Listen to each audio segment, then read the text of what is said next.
रामायण की बड़ी ही सुंदर चौपाइयों के माध्यम से आप लोगों को समझाएंगे कि यदि मनुष्य अपने कान को, आँख को और जिह्वा को और अपने मस्तिष्क को किस तरीके से सार्थक बनाए और इनसे किस तरीके से पुण्य को इकट्ठा करके अपने जीवन को खुशहाल, आनंदमय और दिव्य बनाए।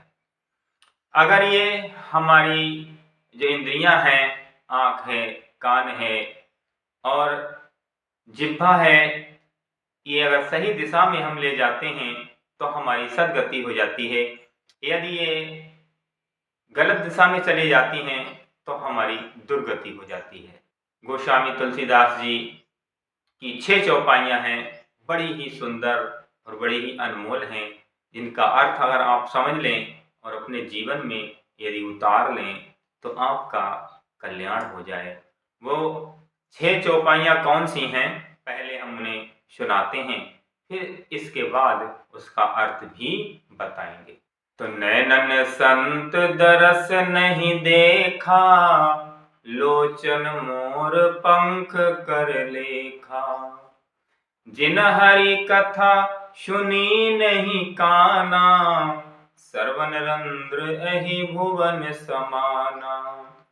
जो नहीं करे राम गुण गाना, जीह सुदादुर जीह समाना। ते सिर कटु तुम्बर समतूला, जो न नमत हरि गुरु पद मूला। कुल से कठोर निठुर सोई छाती, सुन हरि चरित न जे हर साती। जिन हरि भगति हृदय नहीं आनी, जीवत सब जानो ते प्राणी।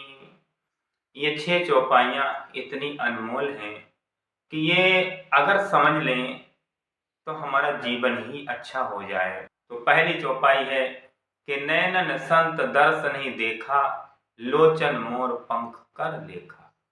जिन्होंने इन आँखों से संतों के, सिद्ध महापुरुषों के, सद्गुरुओं के दर्शन नहीं किए, उसकी आँखें मोर के पंख पर बनी हुई झूठी आँखें हैं, निरर्थक हैं, किसी काम की नहीं है। उसने अपने जीवन भर केवल जो निरर्थक चीजें हैं, जो विषय और भोग की वस्तुएं हैं, केवल उन्हीं को ही देखा, उन्हीं में अपने मन को लगाया। अगले कहते हैं कि जिन हरि कथा सुनी नहीं काना, सरवन रंध्र अहि भुवन समाना।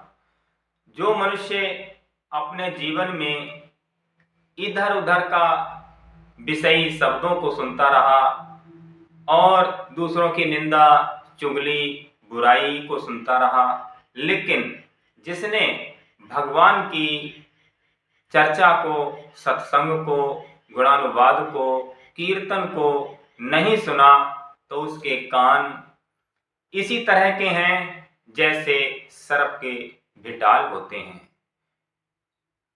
अगले कहते हैं कि जो नहीं करे राम गुण गाना, जी हसो दादुर जी समाना। जो मनुष्य का तन पाकर के भी भगवान का गुणानुवाद नहीं करता, भगवान की चर्चा नहीं करता, भगवान का नाम नहीं जपता और इस जिह्वा से ईश्वर का कीर्तन नहीं करता, तो उसकी जिह्वा व्यर्थ है, निरर्थक है। इसी तरह से है जैसे मेढक की जिह्वा। जैसे मेढक टर टर टर टर लगाए रहता है, कोई उसका मतलब नहीं, तो हमें अपनी जिह्वा से भगवान का कीर्तन करना चाहिए, भगवान का नाम जपना चाहिए और भगवान का गुणानुवाद करना चाहिए। ऐसा करने से हमारी जिह्वा सार्थक हो जाती है और ऐसा करने से हमारे जीव के द्वारा जितना भी अपशब्द बोले गए, झूठ बोला गया, छल कपट की बात करके जितना भी पाप लगा है, वो सब पाप समाप्त हो जाता है। अगर ऐसा नहीं करते तो हमारी जिह्वा इसी तरह से है, मेढक की जिह्वा की तरह टर टर टर टर पूरे दिन लगाए रहता है, लेकिन उसका कोई मतलब नहीं है। अगले कहते हैं कि तेसिर कटु तुम्बर समतूला, जो नमत हरि गुरु पद मूला। वो सिर कड़वी तुमड़ी के समान है, उस सिर में विष भरा हुआ है, जहर भरा है। जो सिर सिद्धों के सामने, महापुरुषों, संतों के और सद्गुरुओं के सामने और प्रभु के सामने जो सर नहीं झुकाता, प्रणाम नहीं करता, मत्था नहीं टेकता, वह सिर में जहर ही जहर है।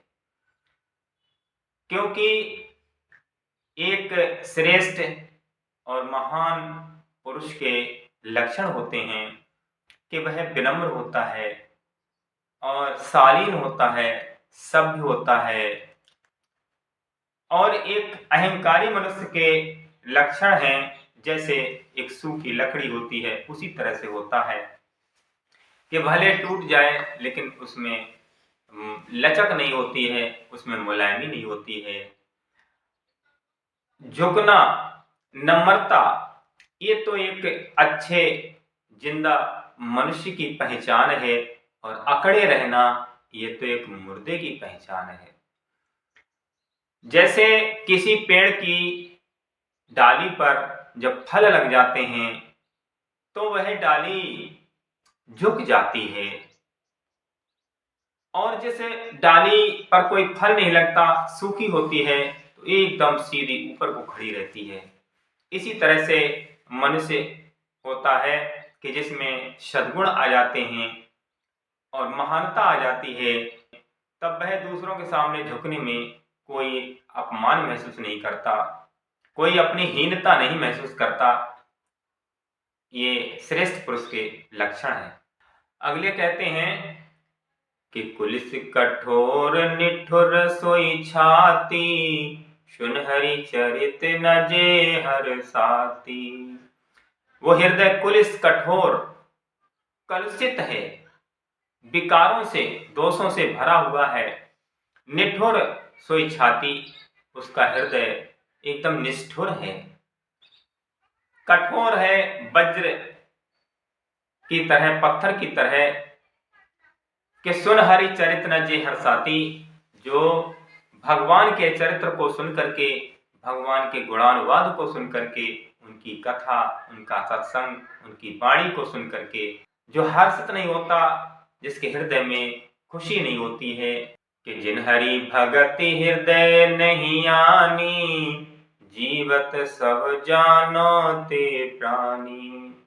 जिसके हृदय में भगवान की भक्ति नहीं है, वह व्यक्ति, वह मनुष्य एक मुर्दा है, जीते जी मरा हुआ समझो।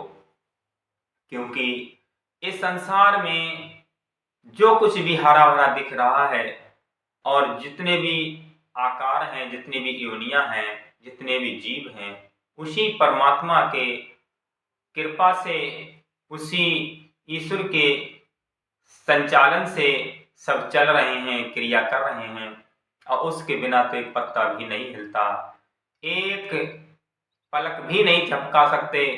अब उनको अगर हम नहीं स्नेह करते, उनका भजन भक्ति भाव नहीं रखते, तो हम जिंदा ही मरे हुए हैं।